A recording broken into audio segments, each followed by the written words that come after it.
The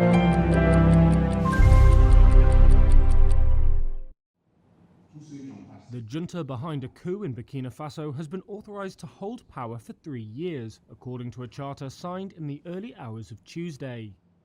It was approved at a national conference and will establish a transitional government made up of 25 ministers and a 71-member parliament. But the move potentially sets the West African country on a collision course with international partners, who have urged a speedy return to constitutional order. The charter was signed by coup leader Lieutenant Colonel Paul-Henri Damiba, who is now interim president. Soldiers seized power in January, blaming President Roch Kabore for failing to contain a surge in militant violence.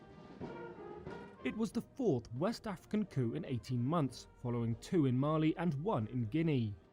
That raised concerns of a democratic backslide in the region.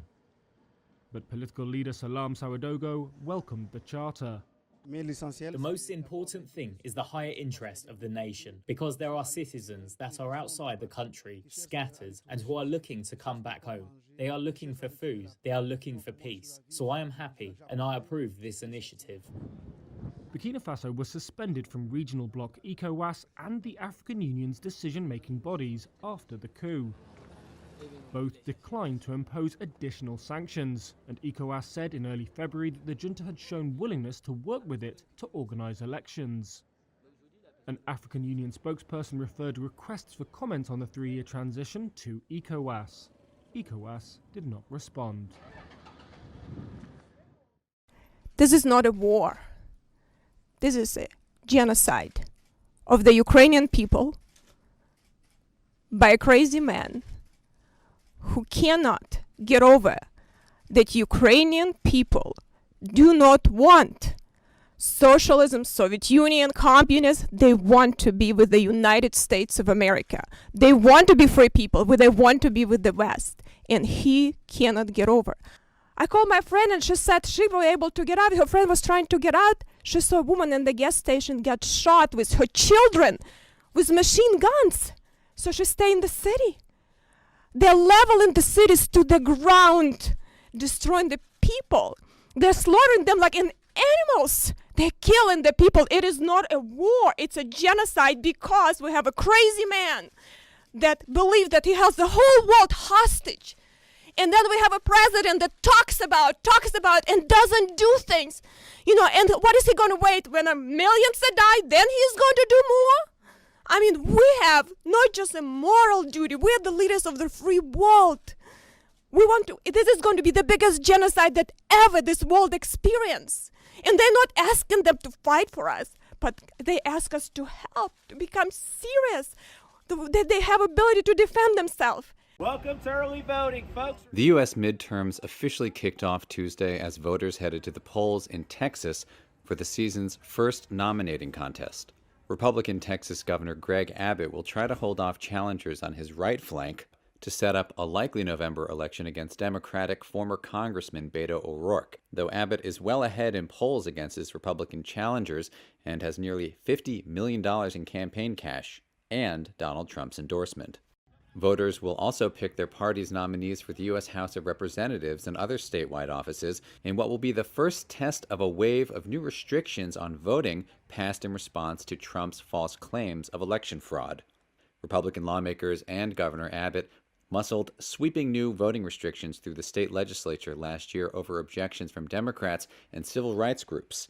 And in the past few weeks, election officials in several counties have reported an unprecedented number of rejected mail-in ballots due to new ID requirements. Such confusion is why some voters are changing their plans and voting in person Tuesday. No, I don't trust the mail process. It's corrupted now. Because too many are being rejected, and they put measures in place to make sure that minorities are not counted as the general Anglo, community. That's my belief. Abbott has pursued increasingly conservative policies during his second term, including opposing COVID-19 vaccine and mask mandates, signing the country's most restrictive abortion ban, and supporting a Mexico border wall. Texas's Republican Attorney General Ken Paxton is running for a third term despite his pending 2015 indictment for securities fraud. Paxton has denied any wrongdoing and has been endorsed by former President Trump. Midterms typically serve as a referendum on the sitting president, so results of Tuesday's contests will offer clues about the mood of American voters and potentially which party will win control of the two chambers of Congress. If Republicans wrest back control from Democrats in November, it would allow them to block Biden's legislative agenda and to launch potentially damaging investigations into his administration. 6 days ago, Russia's Vladimir Putin sought to shake the very foundations of the free world, thinking he could make it bend to his menacing ways. But he badly miscalculated.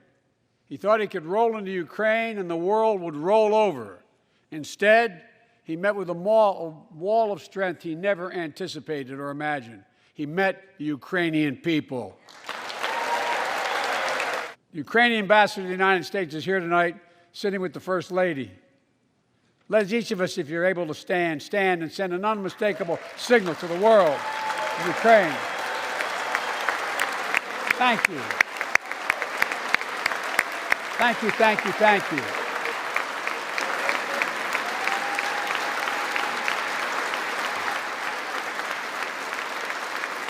She's bright, she's strong, and she's resolved.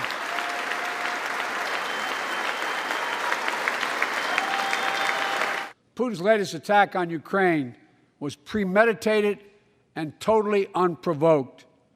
He rejected repeated efforts at diplomacy. He thought the West and NATO wouldn't respond. He thought he could divide us at home, in this chamber, in this nation. He thought he could divide us in Europe as well. But Putin was wrong. We are ready. We are united, and that's what we did. We stayed united. Together, along with our allies, we are right now enforcing powerful economic sanctions. We're cutting off Russia's largest banks from the international financial system, preventing Russia's central bank from defending the Russian ruble, making Putin's $630 billion war fund worthless. We're choking Russia's access. We're choking Russia's access to technology that will sap its economic strength and weaken its military for years to come. Tonight, I say to the Russian oligarchs and the corrupt leaders who bilked billions of dollars off this violent regime, no more. The United States, I mean it.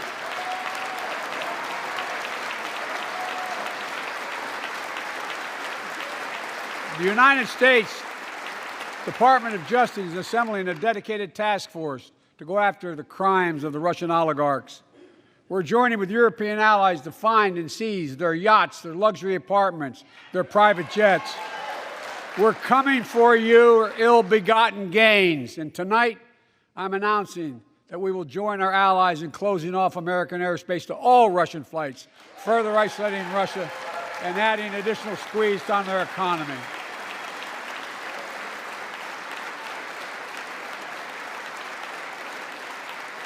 He has no idea what's coming, but I know news about what's happening can seem alarming to all Americans. But I want you to know we're going to be okay. We're going to be okay. When the history of this era is written, Putin's war in Ukraine will have left Russia weaker and the rest of the world stronger. Well,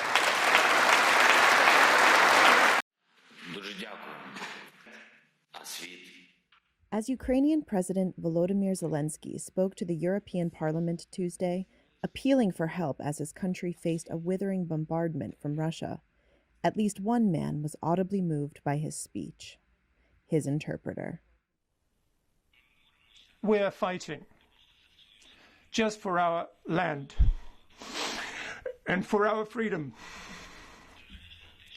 despite the fact that all large cities of our country are now blocked.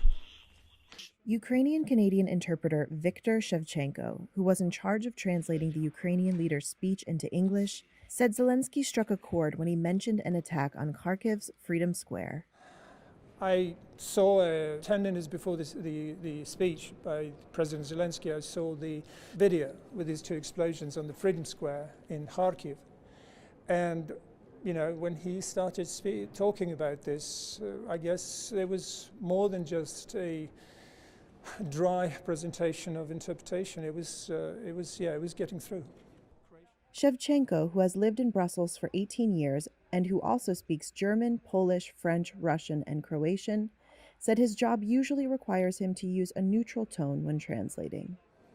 Today, though, it was different because the message was so powerful, and it's also very personal for me. It's a message that comes not from a faraway land or faraway city. It's a message coming from the city that is very, very much the place close to my heart.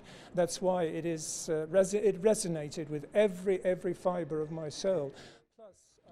Footage showed the aftermath in the center of Kharkiv after Russia rained rockets on the city on Tuesday. Kharkiv residents helped emergency service workers take dead bodies out of damaged buildings. Bodies were left on the ground with people passing by them in shock.